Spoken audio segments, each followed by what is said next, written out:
Hi friends, இது அந்த விழாவோட continue ஆகுது. இசான குளிக்க வச்சு தூங்க வச்சாச்சு. இப்போ சமையல் செய்ய ஆரம்பிச்சிட்டேன். ரைஸ் வடிச்சிட்டேன். இப்போ பருப்பு உருண்டை குழம்பு செய்யறதுக்கு பருப்பை வந்து ஒரு மிக்ஸி ஜாரில் போட்டுக்கினேன்.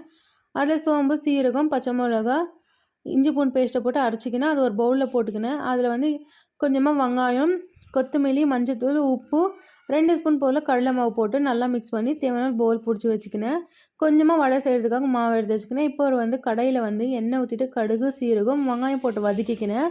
அது நல்லா வதங்கி வந்து இஞ்சி பூண்டு பேஸ்ட்டு போடுங்க, மஞ்சத்தூள், மிளகாத்தூள், தனியாத்தூள், கரம் மசாலா, அது கூட வந்து கொஞ்சமாக சாம்பார் தூளை போட்டு நல்லா வதக்கிக்கலாம். அது நல்லா வதங்கினா தக்காளி அரைச்சி ஊற்றிட்டு அதுக்கப்புறம் தேங்காய், கலக்காய் போட்டு அரைச்சி ஊற்றிக்கினேன். அதெல்லாம் நல்லா கொதிக்க வந்ததுன்னா நம்மளோட உருண்டை வந்து போட்டுடலாம். பருப்பு உருண்டையை போட்டு நல்லா கொதி வந்ததுன்னா எடுத்து வச்சுடுவோம். நல்லா வெந்து வந்துடும். அதுக்கப்புறம் அப்பளம் இருந்தால் நல்லாயிருக்கும்னு சொல்லிட்டு அப்பளமும் வடகமும் பொரிச்சு எடுத்துக்கினேன். வடையை வந்து செஞ்சுக்கிறேன். இதுதான் இன்றைக்கான லஞ்சு. இப்போ வந்து சாப்பிட வேண்டியதான். இந்த வீடியோ பிடிச்சா லைக் பண்ணுங்கள், மறக்காம சேனலை ஃபாலோ பண்ணுங்கள், சப்ஸ்கிரைப் பண்ணுங்கள், லைக்